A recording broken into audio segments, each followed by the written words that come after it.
Howdy, howdy. All right. We're live.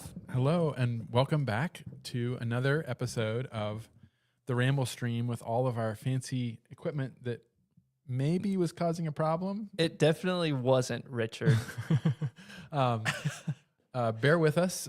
We think we've ironed out some, maybe, we hope, all the kinks in the audio, but let us know as we go, and Jansen will be monitoring the comments. Yes.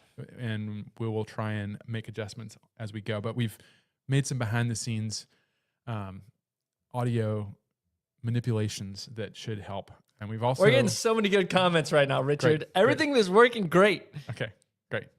We're also plugged into the internet this time, which could also benefit a little bit if I had to guess. Yeah. So anyway, with no further ado, good evening and welcome, Ramblers, to Ramblestream number 73, broadcasting here from our headquarters. Well, not our headquarters, but our home city of Goshen, Indiana. My name is Richard Worsham, and I'm going to go ahead and just dig right into this. Go for it.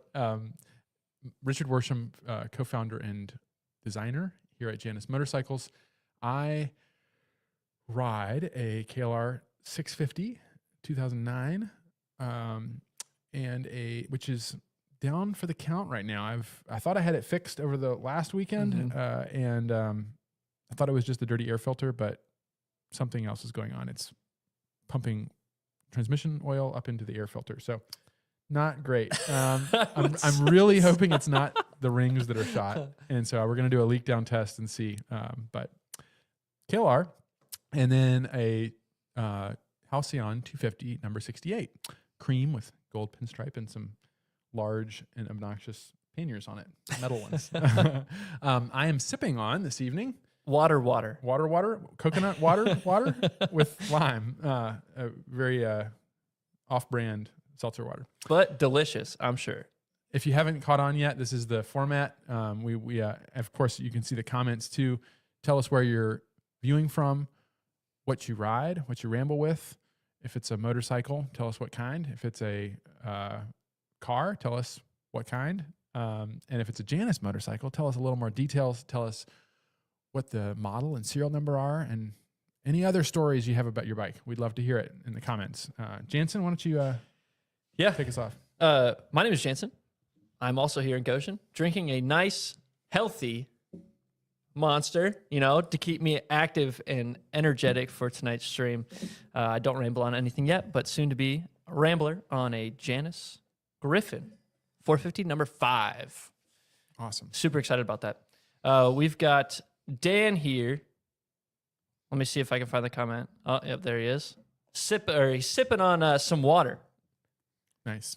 Classic choice. Dan gave me a very nice offer on I still have to get back to your email, Dan, on his Citroën 2 Chevaux or 2CV, which we were talking about last week. It's a gorgeous one, absolutely incredible, with a really cool history as well. And I was mentioning just kind of off the cuff last week about how I had never thought that Citroën, the 2CV, actually looks kind of like it's very strange to say, but it has Bugatti vibes. That's still hilarious to me. If you know vintage Bugattis, though, you totally see it. Yeah. And then I start seeing it across all these French cars have this very aeronautical quality to them. So I think we'll do a things talk on. Speaking of which, I don't think I actually on Bugattis. I didn't even come up with the things for this evening. So I've got one. You got one? Great. I've got one locked in. Cool. Anyway,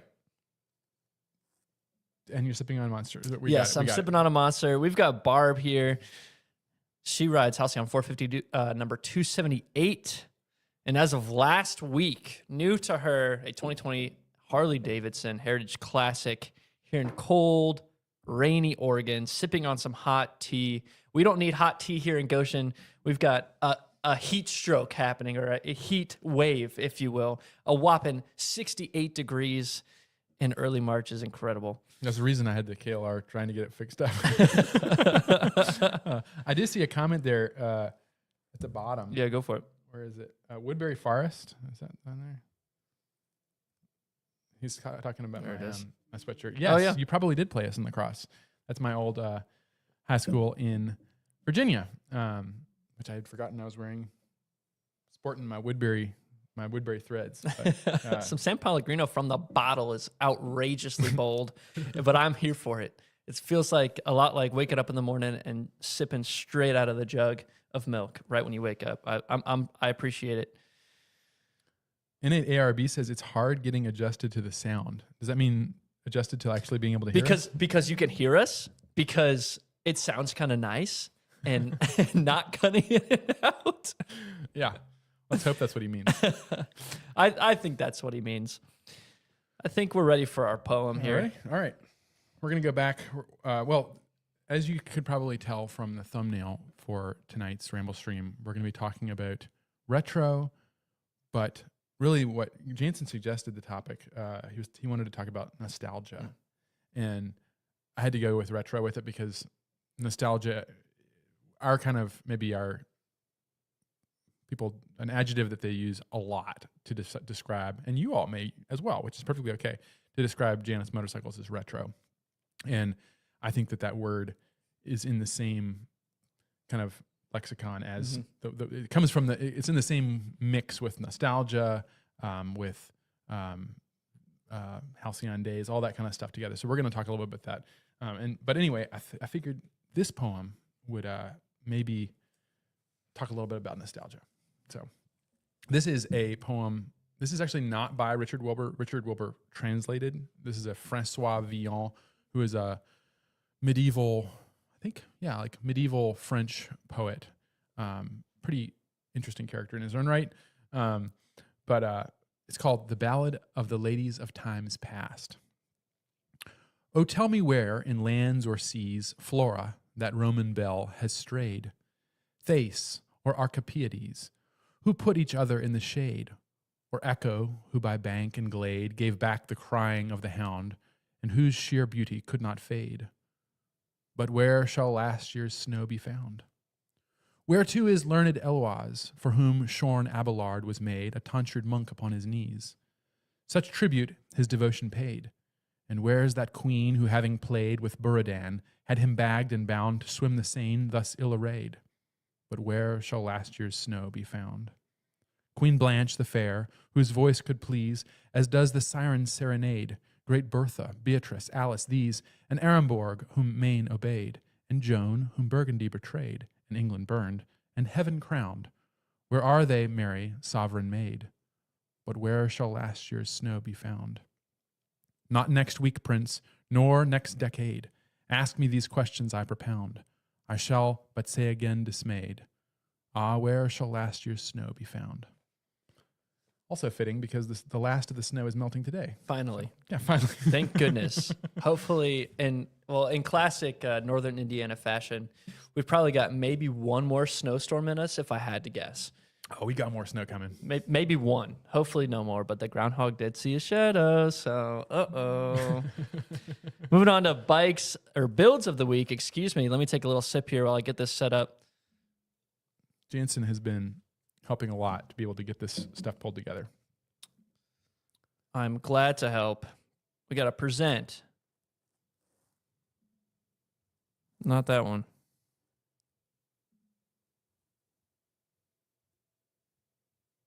We're getting there.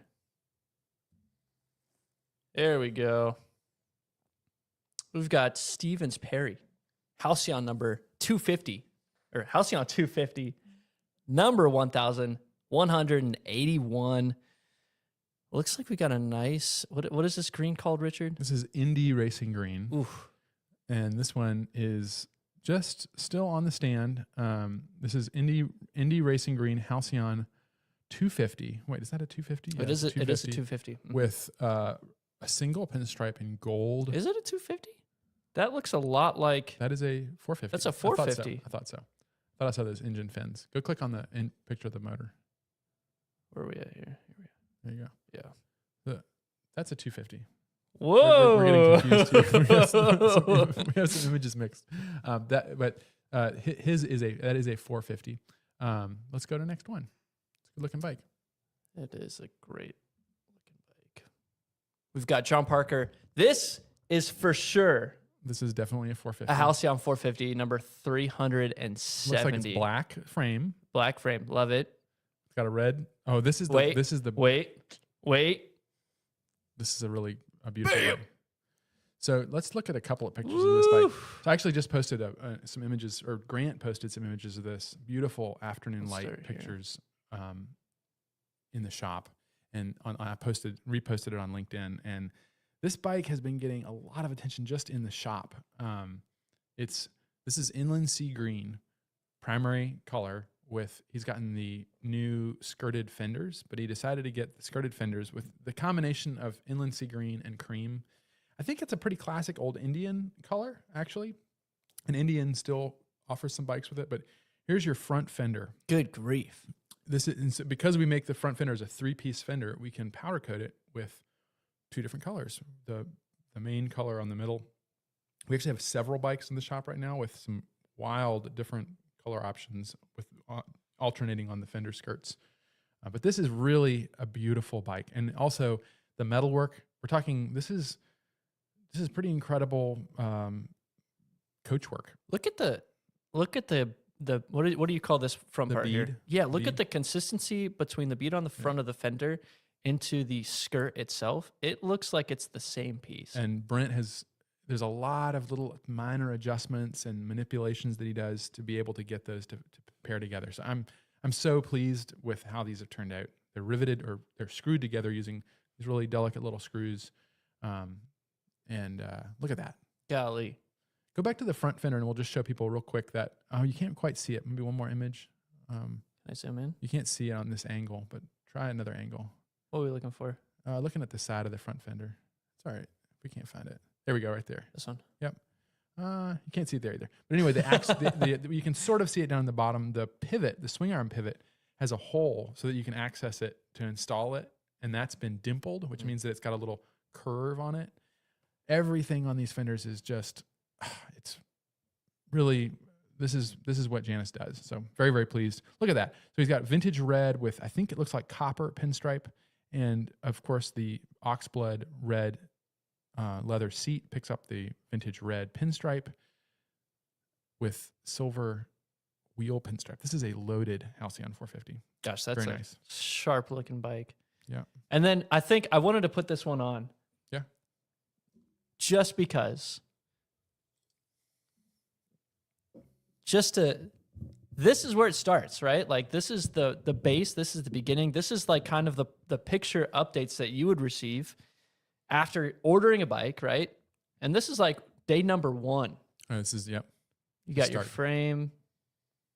Vin's label getting put on there. Don't go zoom in too much on the Yeah, I got real quick with it. But like this is where it all starts. So I think it's cool to see every phase, of each build. Those are the 3 that were featured this week. This one is golly. Yeah, that's a really good looking bike.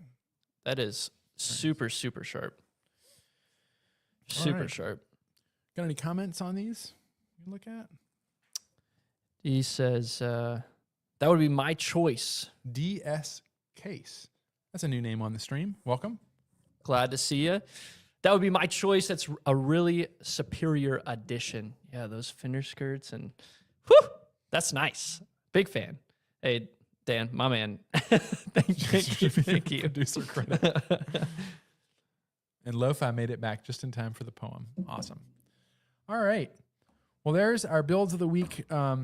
News and events for. Oh wait, why don't we do things? What was your thing? You wanted to talk about? See, I'm very unprepared. It's okay. It's the Ramblestream. But I don't normally wear watches. Ooh, now we're talking. My friend, dare I say, I'm a 28-year-old man. Okay, dare I say, my best friend, got me this gift because I was his best man at his wedding, and I also officiated his wedding. Nice. He's a preacher as well as I am producer. It is a watch that could be a good tag. It is a watch made by a company called Hertz. I wish I knew the model, but this is like my everyday watch now. HERTZ.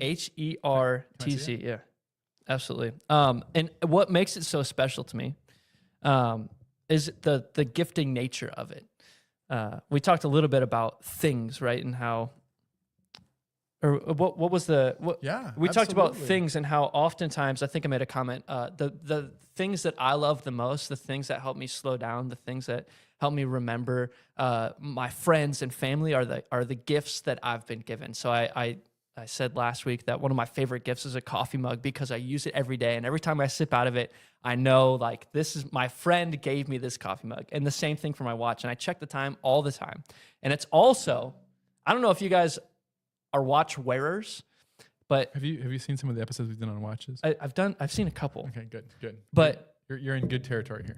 The amount of times I would check my phone just to see what time it was, and it would suck me out of the world, right? And then I'd be scrolling on Instagram or whatever, was astronomical. And I've noticed that ever since I started wearing this watch, I have cut down on screen time, I think by like 10 to 15%, which is like a direct correlation to my watch. I can trace it back. Is this the only watch you wear? That's my only, like, I've got an Apple Watch, but that completely defeats the purpose, right? Well, Apple Watches are sort of the devil in watch. It's in timepiece. It's circles. It's the devil in disguise. So this looks like, this is a really neat watch. It's got a really interesting kind of guilloche dial with a blue surround, a really prominent second. I'm gonna mess up my terminology, but the second dial around the outside edge, and then it says 32.768 hertz. I wonder if that's the frequency. This is a quartz watch. This is not a mechanical. I wonder if that's the frequency of the quartz movement. But it's got a little complication. It's got a date wheel and a day date wheel. Really neat. Really cool. I love it. So that's my thing. I'm not familiar with the company that makes it, but what I am familiar with is my friend who gave it to me, and he himself is a watch guy. So that is a one. I think things are both things that you can pass on to, your children or your grandchildren. Yeah. But also to your friends. I think that's a really. I was just given for my birthday last year. My father. I inherited, let's say, my great grandfather's pocket watch. Oh, cool. From turn of the century Chicago, and it was inscribed in it, which is another thing that's amazing about things that you give. Is you can, if they're worth inscribing, they're going to last a while, and it's inscribed from the baseball league that he played in. That's cool. With his name. That's really cool.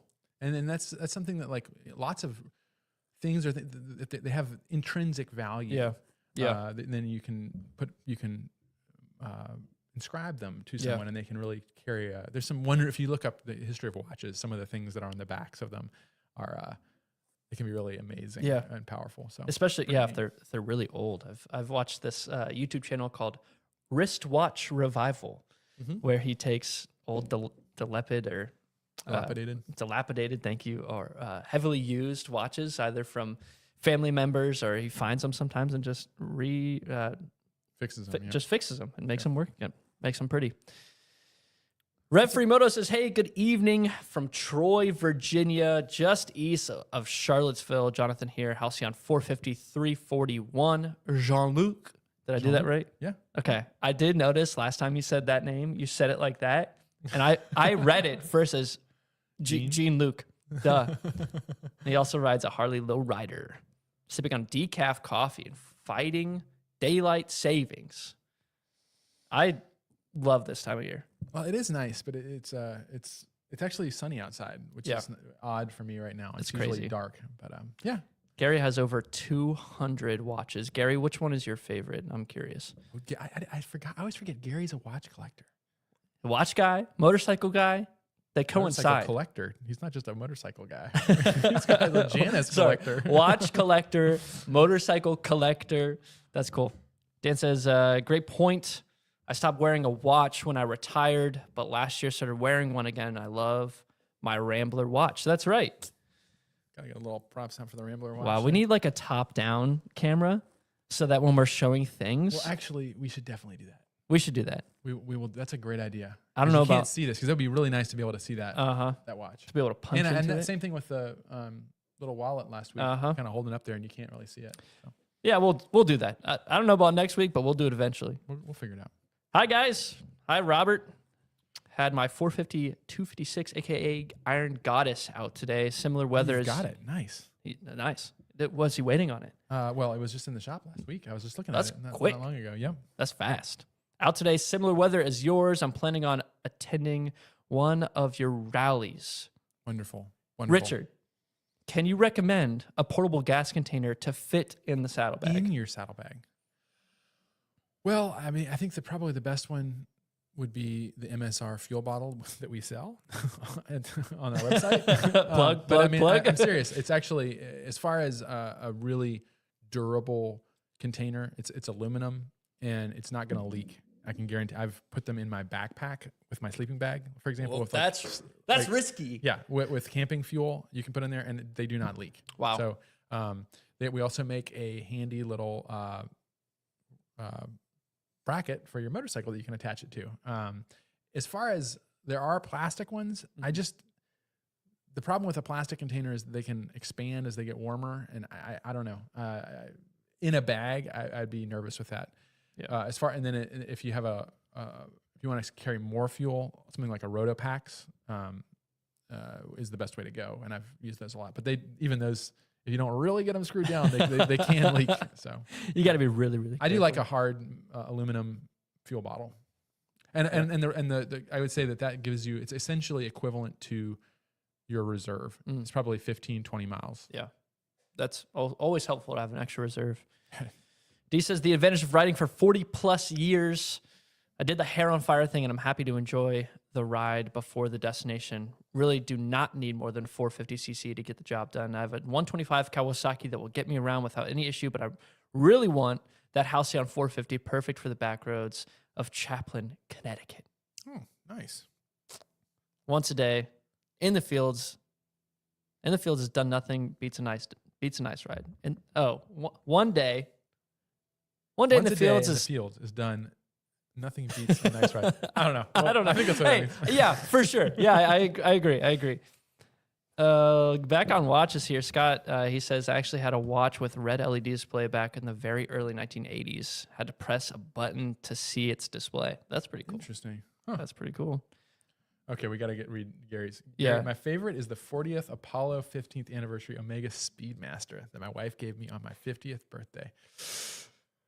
A vintage Omega is kind of one of my, like most of my, I don't aspire too high. I mean, I already have spent too much money on just my little small collection of not very expensive watches. But maybe a vintage Omega would be. I kind of have my eye on a Seamaster, but the Speedmaster would be pretty cool. I have no idea what any of that means. Look them up there. Or don't. I won't. The Omega is sort of like, it's like the Bond watch. Okay. Cool. That makes sense. Argo F yourself. Rex here from Southeastern Idaho, late to the party. I just call him Argo. Yeah, that's probably a good plan. Late to the party, better late than never. He rides Halcyon 450 295. Also a Royal Enfield Inceptor. 650. Interceptor. It's hard to read, guys, okay? It's hard. Letters are tough. A Honda Trail 125. Got it out for a ride. Beautiful day in the 50s. Good for you. Daniel, what's up? You guys are so active today. What's up? How you guys doing? We also have a lot of Facebook Yeah, that's great. action. Maybe they like our increased quality. It's beckoning them. Well, they wouldn't have a lot to go off of after last week. Cool. Farmer, so once a day is overworking in the fields. My bad. Okay. I'm understanding a little bit. Time to move on to the next It's piece of time. the program? Cool. It's time. All right. News and events. This section Go for it. of our podcast / live stream is brought to you by Janus Motorcycles. There we go. We do need to have some ads, just for the fun of them. It'd be We'll kind make of them fun. Like, we need a Ramblers Companion. Yeah, we do. This portion of the program is brought to you by the Ramblers Companion, now available on Amazon. Hey, or in the nearest Janus motorcycle store near you. There's one. Only one. Yeah. So you have to come to Goshen, but that's okay. Or go to the website. Thank you, Janus Motorcycles, for this. Over the weekend, we had one event, which was I mentioned last week. Ray Lazat had his spring open house, and I unfortunately was not able to make it, partly due to the time change. It was a little later by the time I thought I was going to go than it was. But we had a couple of Janus folks go up. I think that we had Kyle and Jack. Or no, Kyle and Brent went up. And had a great time. There were like 40 people there. They were blown away by the shop. A lot of fun. If you're a Janus owner in the southern Michigan, northern Indiana area, he does it every year. So I would recommend check out the Janus Owners Forum. He posts more details about that. Of course, we won't share everything on the interwebs, but you don't want to share his address? It happens every year around this time. We have an upcoming Discovery Day. That's on March 29th. I think it's going to be pretty packed. I think it's this March one. We've got a bunch of Purdue students coming in to do a tour. Nice. But we would welcome more people as well. So feel free to sign up. That is, you can find that on our website under Discover More, I think is the tab. I think so. What do you do on a Discovery Day? That's a great question. We give you donuts and coffee. I'm in. And we give you a tour of the shop. Sometimes we show videos, and then we do test rides. Sometimes we take test rides down here to TT and show you the fabrication shop. And then everybody goes out to lunch afterwards. And basically it's a great opportunity to make sure we're real if you're not convinced yet, but also to ask as many questions as you possibly could have, get to meet the team, and it's just a good time to try out the bikes. And whether you're interested in buying one or not, I'm not sure how many of these Purdue students are in the market for a Janus motorcycle, but they're interested in the concept, and we love sharing the story. So we're looking forward to it. And then next to last, we have a new video we just launched this week called "What is a Janus Motorcycle?" It sounds like maybe it's voiced over by somebody from, I don't know, like Arkansas or South-ish. Nebraska. They're kind of Southwest-ish. What is a Janus motorcycle? What is a Janus motorcycle?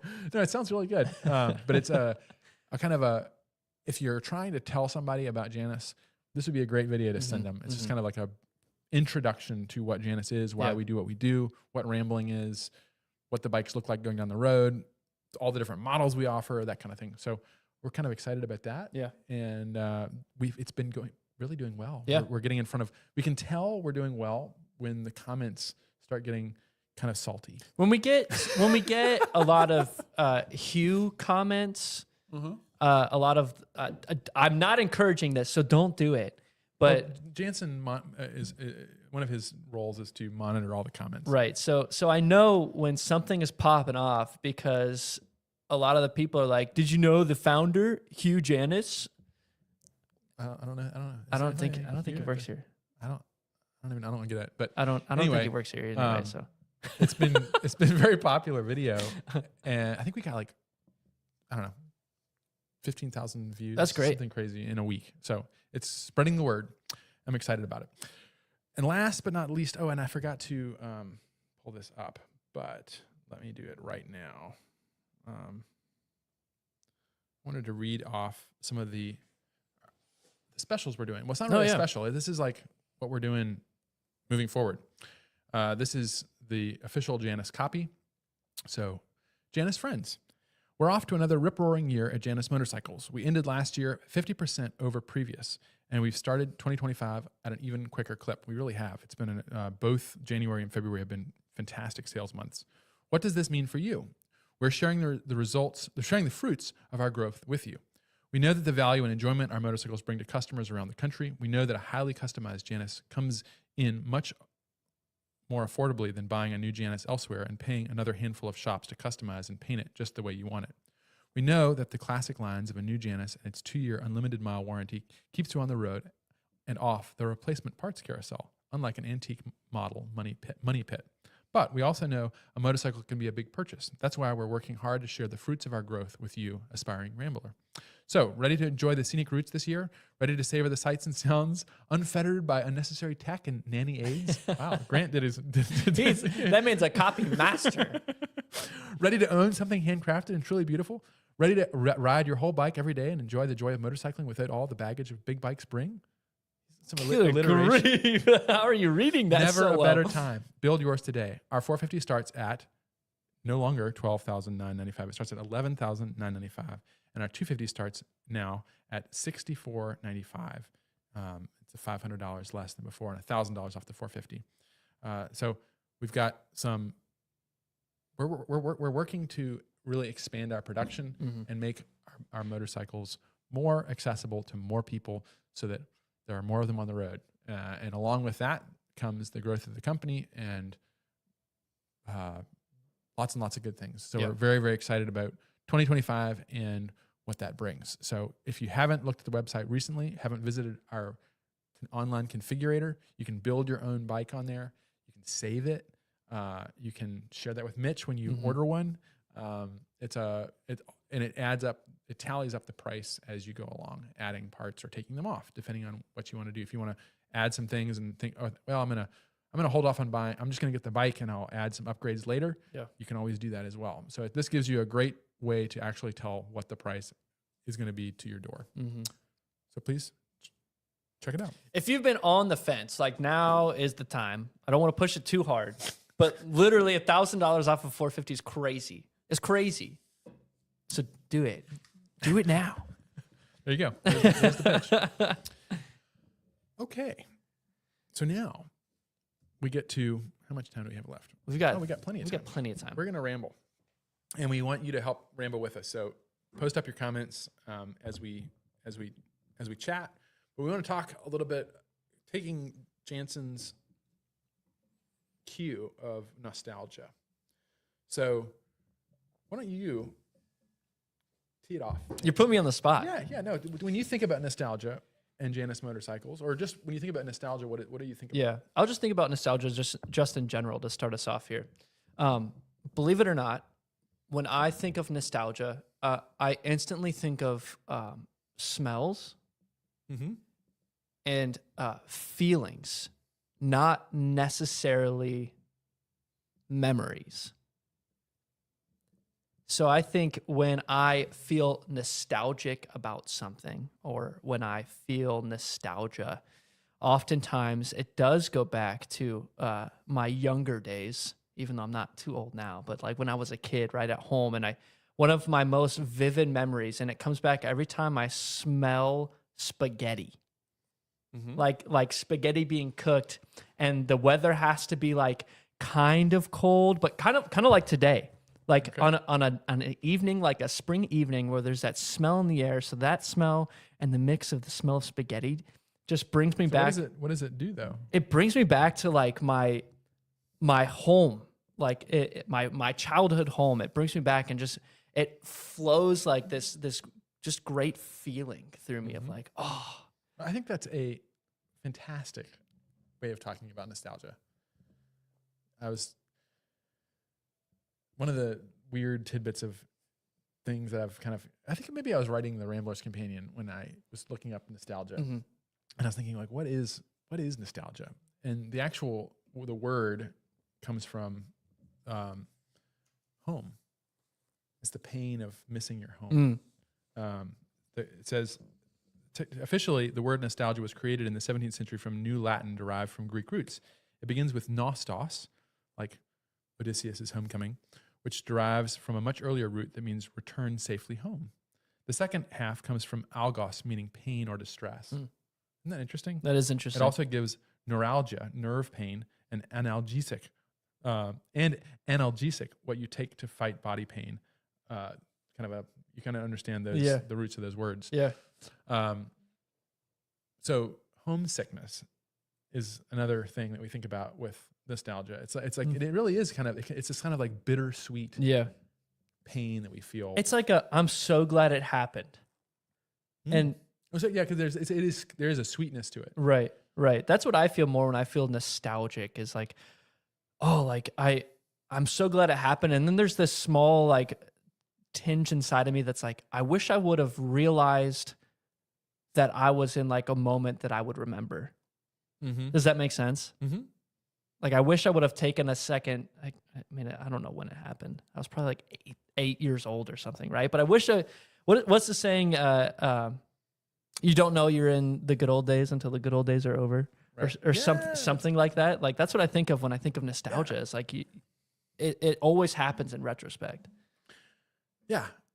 And then the other that wasn't really the part that I didn't actually make that connection that I was just talking about. But the part, the weird tidbit that I picked up on is that homesickness wasn't really a thing. Like, I don't think that at least in the West, there wasn't really a word for it, or maybe even like it wasn't really a category for it until it was really described as a illness. It was an actual like malady that first was named when they were talking about the Swiss mercenaries. So if you're familiar with like the Swiss Guard and the Vatican City, you know the Swiss Guard? Yeah, Like, they're famous in Europe because the Swiss would just hire out their soldiers. They're the ones that wear the funny little uniforms, right? That's right. Okay, With a Uzi in the back. Yeah. No big deal. It's fine. I really did see it's one. a clown with an Uzi. Submachine gun in the back. Normally they carry pikes. But I think their uniforms were designed by like Michelangelo or something. I'm pretty sure I watched a documentary, and the colors mean stuff, and the stripes and whatever. Anyway, we're really rambling. But the Swiss were mercenaries, and so they were often in foreign countries away from their home, and they called it. The term was coined in 1688 by Johannes Hofer in his Basel dissertation. Hofer introduced nostalgia, or mal du pays, which is the sickness of your country. Mal du pays. Homesickness. For the condition also known as mal du Suisse, or Swiss illness, or Schweizerheimweh, Swiss homesickness, because of its frequent occurrence in Swiss mercenaries. You got to say the word again. Schweizerheimweh. I'm not even going to try. Okay. Well, that's how long it is right there. Oh my gosh. For its frequent occurrence in Swiss mercenaries who in the plains of lowland France or Italy were pining for their native mountain landscapes. Symptoms were also thought to include fainting, high fever, indigestion, stomach pain, and death. Military, this is where it gets good. Military physicians hypothesized at the time that the malady was due to damage to the victim's brain cells and eardrums by the constant ringing of cowbells in the pastures of Switzerland. Those dumb cowbells. No, seriously. That's crazy. What an interesting... so anyway, another angle on... This is like, and I think this is maybe helpful for us to talk about a little bit, that homesickness historically, at least in like prior to the modern era, was considered like, it was either didn't exist because people didn't travel like that. Right. Or it was considered like you had something seriously wrong with you. You had a bad problem, bad brain. Yeah, maybe you had some brain cell damage from cowbells. But I mean, we can joke about it, but that is really interesting, and it's only really in the modern era that we have nostalgia, and what I would, or maybe not, maybe always had nostalgia, but at least certainly this kind of treatment of it, right? And this leads into where we can go this a little more. This idea that, well, especially in really recent history of retro and what retro is. Yeah. So we live in an era when we have cars that are more highly sophisticated than ever before. Jansen drives a Tesla, as we know. I do. It can probably, he doesn't even need to be in it for it to go where it needs to go. It can just drive itself. It has a mind of its own, actually. And it can see all the way around it. It can. And it can sometimes confuses people as trash cans, but I mean, I guess it's close. And yet there is a urge in modern automotive design to look like old cars. Yeah. And we see this with, in the Rambler's Companion, I talk about some of the good examples, like probably the best example would be of retro design being the Triumph Bonneville. Yeah. That's probably one of the best ones I can think of because Yeah. it's a modern motorcycle that just looks good. Yeah. What else? We could look at the Ford GT40 remake in the 2000s. Yeah. We can look at, there are a couple other ones. Maybe you could even call the Mini Cooper, the new Mini Cooper. Although as a Mini Cooper fan, I can't. Would you say it. a Bug, like a VW Bug? As someone who it's my first car was a Volkswagen Bug, it's like it doesn't even have an engine in the back. Come on, just okay.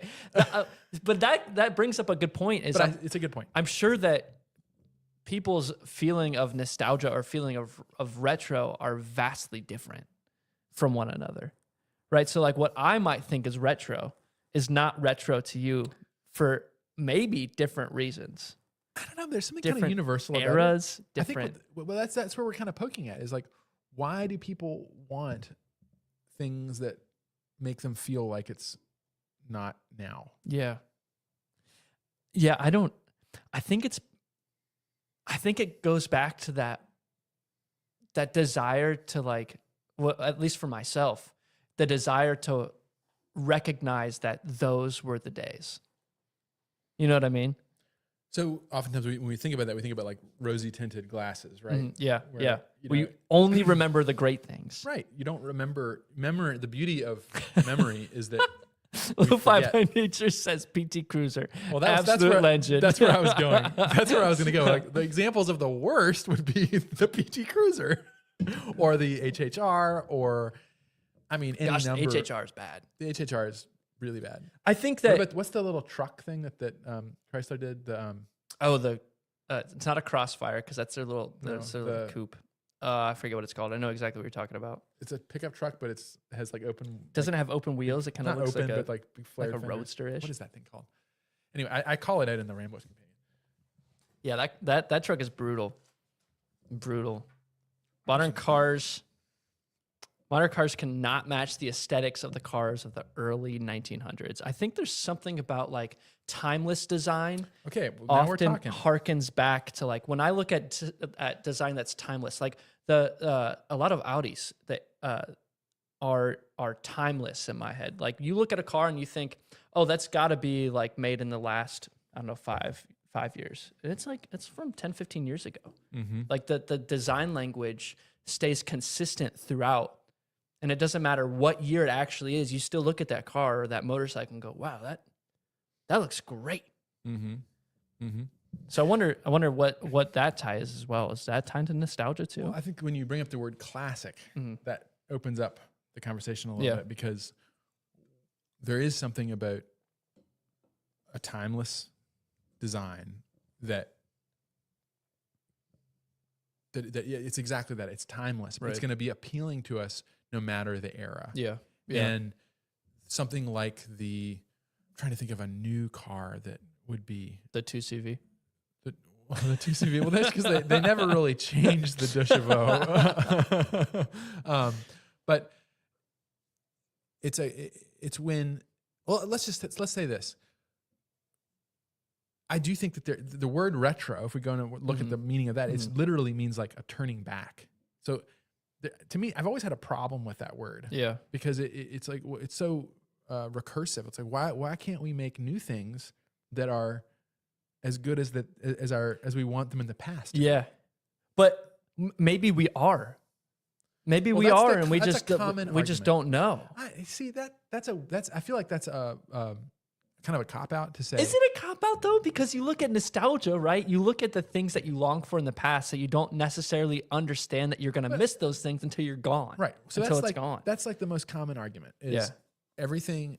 The grass is always greener on the other side. Yeah. And I reject that. Just blatantly, no. No, I think that is a cop out as an argument that everything in the past just has to be better. I think that there are. It's a poor excuse. Yeah, that's fair. Why can't we have? I mean, or how about this? Maybe the answer is that cars and design today is inferior to the past, rather than saying, because I mean, like it's easy. That's the most common response is, well, it's just always that way. Things in the Yeah. past are you get these rosy goggles on, Right. and then everything in the past looks better, and then now it isn't. Well, Yeah. and you can say, well, the past, like 1920s or 19 teens, maybe weren't a great time to be alive Yeah. riding a motorcycle. Yeah. There was a lot of reasons that wouldn't have been a great time, and you maybe wouldn't have had great memories if you'd been riding a motorcycle or driving a beautiful Right. Voisin car at that time. But I don't think that argument really holds up. I think where you really, so I'm understanding a little bit, and I think you posted something on LinkedIn. You shared an article about how architecture, like skyscrapers nowadays, are just like big glass boxes. But you look at architecture of skyscrapers from the early 1900s, right? And they're these beautiful, like sculpted pieces of art that stick out of that, like the skyline of Chicago, for example, right? Like you can easily pick out the buildings that were made over 100 years ago and the ones that are new. And I feel like that's to really tie it all through is more of an efficiency thing than an art thing. And so I think, listen, like Gary we designed for efficiency and mass production. Today, we're in the past, we designed for passion. And not just for passion, Gary, I would say we design for purpose. And so if we look at you're on exactly the right track, I think, with that, because I think that like if we look at just the skyscraper in general, the skyscraper didn't really exist until the 20th century. Yeah. And the article that you mentioned that I posted, the thesis of that argument is that it isn't architects foisting a new style of architecture on us, that modernism, for example, at all. What's actually happening is the people that build skyscrapers are not architects. Yeah. They're developers. Yeah. And the end result of the skyscraper, and I would argue of the modern automobile, and in some cases, although the motorcycle is insulated against this to an amazing degree, I would say no matter how ugly and practical a modern motorcycle is, it's still, by its essence, has to have a level of purpose and beauty. Yeah. But by and large, the design industry, maybe in general, is more and more run not by the artist, the designer, but by financial requirements. And I thought that article was really interesting for the skyscraper, because the reason the skyscraper uses glass and steel and all these things is because they were able to figure out how to effectively and efficiently manufacture and eke the most possible square footage out of a piece of land to get the highest return on investment, ROI. That's interesting. And the city regulations, and we could even say this maybe about cars and motorcycles too, are that everything conspires against the purpose. And so I just want to finish that out on that purpose thread. Yeah. So go ahead. There's a great question. So without purpose and passion, is it even worth doing? Well, according to the developers and the financial folks, yes, it is. You can make a packet of money. Yeah. The problem is that in the process, the actual use of the thing, which is what we're talking, rambling is about doing a thing for the sake of doing it. Yeah. And I think maybe it could be said that that's not just ramblers, that's human beings. Yeah. Yeah. That's all of us. We're all ramblers. Yeah. At heart. Sometimes maybe we forget it a little more, or because we live in a glass box or we drive a Tesla, we forget it. It's easier to forget. Yeah. Yeah. But what I mean by that purpose is that traditionally, classically, the architect saw what he was doing as an imitation, not the purpose was to make sense out of what's going on around. So the ornament of a building, the way it was decorated, all this extra stuff that, the famous modernist, Adolf Lessa said, ornament is crime. I mean, how horrible. I mean, what would he think of a Janus? Right. He would hate it. He would hate it, right? He would lock it up. Yeah. He'd be like, nope. But so this ornament, all this extra stuff, and this work you put into something, which, some people like I'm sure on this new YouTube video we published, I could get 4 Hondas for that price. Right. Well, yeah, right. you could, and that's a sacrifice that some people. Well, a sacrifice is a bad way to even put it. It represents a thing that has a purpose that is outside of what we're talking about. So why we ramble is we're trying to transform ourselves. Right. We're trying to like get out on the road and experience and grow and change. And that automatically means that we're trying to open ourselves to a larger order outside of us. And that is what great design, great architecture, traditional, buildings before 100 years ago, right. all of them tried to make sense out of their place in the city, their place in the world. And they also, in doing so, made sense out of the people who walked in and out of them and what they were doing. So that's why you walk in this kind of building, it does this thing. Right. Whereas now it's like, well, it's either a garbage disposal unit, or a school, a bank, maybe a prison, could be a library. Yeah, you don't know. I don't know. This is a completely unprocessed thought, so bear with me here. It's interesting how back then buildings were you were able to distinguish what a building does by the exterior, but now the only way to determine what a building does is by the interior. Yes. Right, and what the people themselves are doing in the building, and maybe even down to like business branding. Right, like it's interesting that it's gone from exterior to interior. And is it because of many reasons, efficiency and being one of them, but is it because we've lost the ability to express ourselves in the things that we make? I think that's an overgeneralization. That's a really right? good question. I would say no, it's not because we've lost that ability. I think that people are thirsty for that. Mm-hmm. They want more of that. And that's why they want to see, like, YouTube is filled with people making things, right. or Instagram or wherever, making beautiful things. And the problem is, and I run into this all the time, whether it's at Janus or whether it's, I remember trying to do watercolor renderings for an architectural project, and you just can't justify the time, right, the cost. And because we've developed all these tools that make everything super, super, super easy, like your car doesn't even have to drive for you. I'm sorry, I keep I'm feeling attacked. Like, one after another. It's a really, really good example. Yeah. Or your phone does all this stuff, or whatever it is. It does all these things. You don't have to actually encounter things. Yeah. And it just makes it so easy that the tool, we are now the tool of the tools that we've made. And so we can't not use the tool, because not using the tool is literally, it has become impossible to justify on a practical, efficient level. And so in order to do something different, you have to take a stand, I think, today. In a way, you have to make a statement. And for me, it's like riding a motorcycle is a great one. Yeah. Riding a Janus is an even better one. But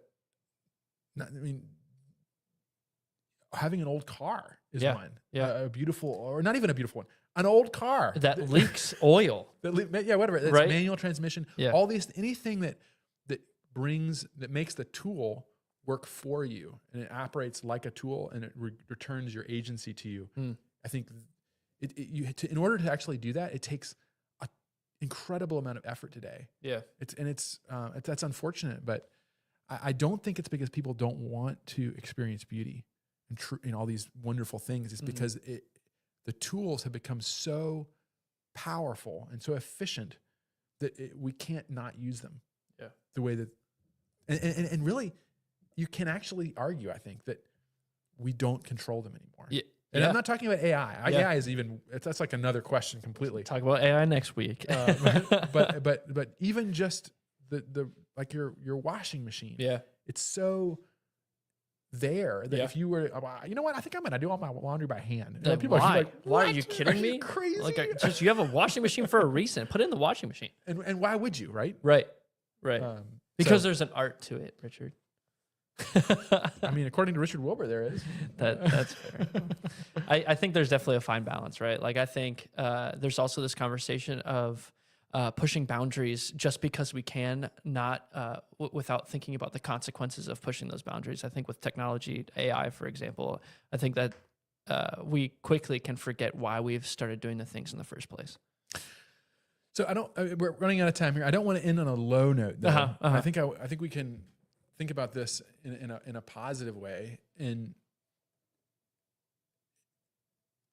it's difficult, but right. But there are. I don't think. How about this? We will talk about AI. I don't think that AI is going to take over the world. Yeah. I think that we can.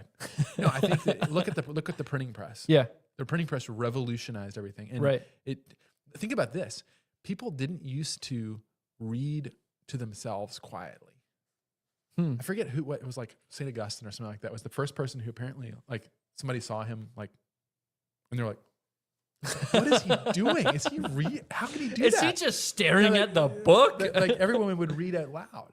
That's bizarre. And you have to think about the transformation that happened to the way that everything with the printing press, right? Yeah. I mean, and with writing, you can imagine it was similar with bronze and iron, all these things. TV. They change the television, whatever, internet, all these things. But there's no question that AI is going to be more significant, I think, than television or the internet. Yeah, definitely.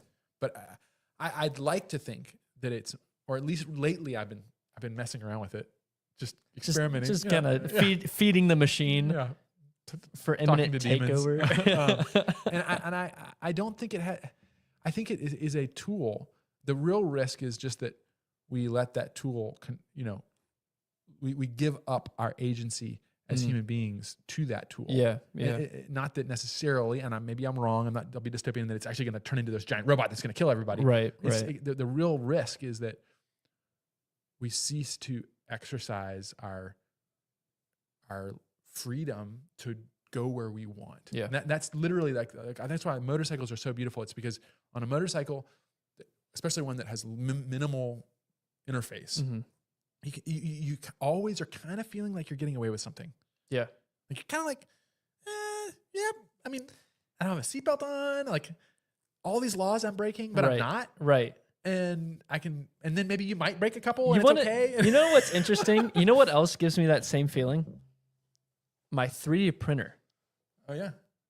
That's a technological device. So how do you, because that has lots of interface. That has lots of things that tend to suck me out of the world I'm in. But when I hit that print button, it's like I'm stealing. Yeah. Like this thing is making an object right in front of my eyes. Huh. So it provides that same feeling that like in general, kind of like that feeling of getting away with something. It provides that same feeling. I think that part of that feeling is, and that the 3D printer is a neat one, because as human beings, what we want to do is we want to make things. Yeah. And writing, you're making yourself. When you exercise your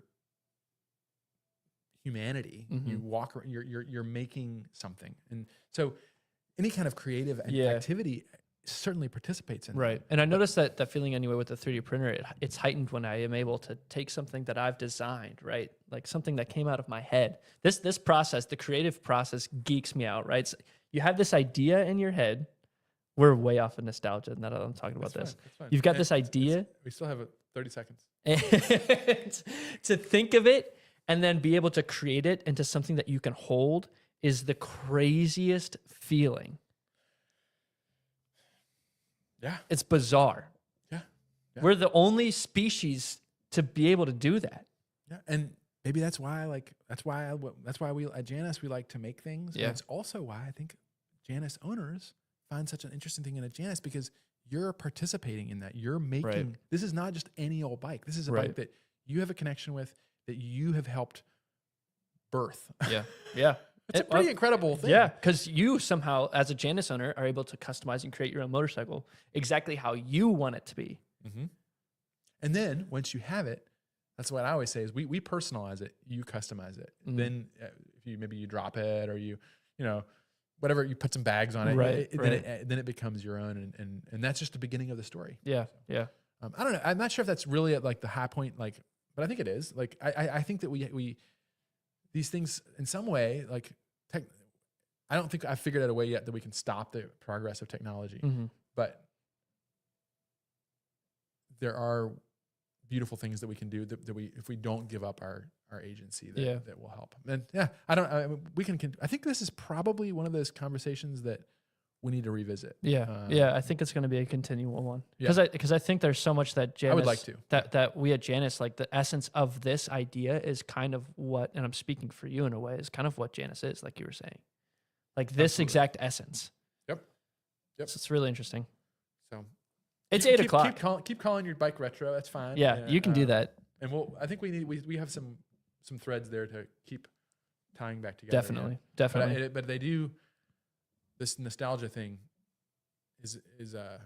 helps us ask this question. So thank you all very much for hanging with us and I hope I don't think we've had a single comment about the audio being bad. So I think we may have.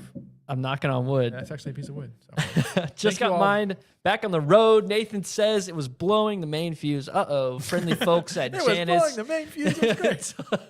Friendly folks at Janus told me right where it was to look. Easy fix, back in business, ready for rain to wash the salt off the road. Very good. I'm glad we could help you out, Nathan. That's another great thing about Janus, man. Just a phone call away. Quick phone call away. And ARB says audio is not bad. We're going late. This is Ramblestream After Hours. Random question. What is it bad to run 10% ethanol gas in your 450? Asking for a friend. Couldn't find a non-ethanol station. Don't run, what do they call it? E15 or what's the term for it? Flex fuel stuff. E85. E85. Same thing. At 15%. You don't want to go up that high with ethanol. 10% is the standard ethanol, added fuel. That's perfectly fine to run in either your 250 or your 450. What I would say is do not leave it in your bike for extended periods of time. So a month or more, certainly not over the winter. If it doesn't clog it up the first winter, it will clog it up by the second time around. So perfectly fine to run that. I run it almost all the time. But if I'm putting a bike away for the winter, which I don't usually do, or if I'm putting fuel in my generator, it only gets ethanol free. So there you go. So what I'm hearing is for short spurts, yes. Ethanol is the devil. Nathan Reeves Video, says. audio was good for the whole thing. Thank you, Gary. Thanks, Gary. Awesome. Okay. Well, it was so good to see you guys. Thanks for hopping in. It's been a fun stream. I think we've got a lot to talk about for the next couple, really. Yep. It's just pulling off of this thread. I ask your questions still. I think we're able to visit the chat after even the stream is done. So if you guys have any additional questions, keep putting them in the chat, and we can respond to those maybe next week. Great. Yeah. Maybe we'll have a top-down camera next week. Maybe we will. Maybe.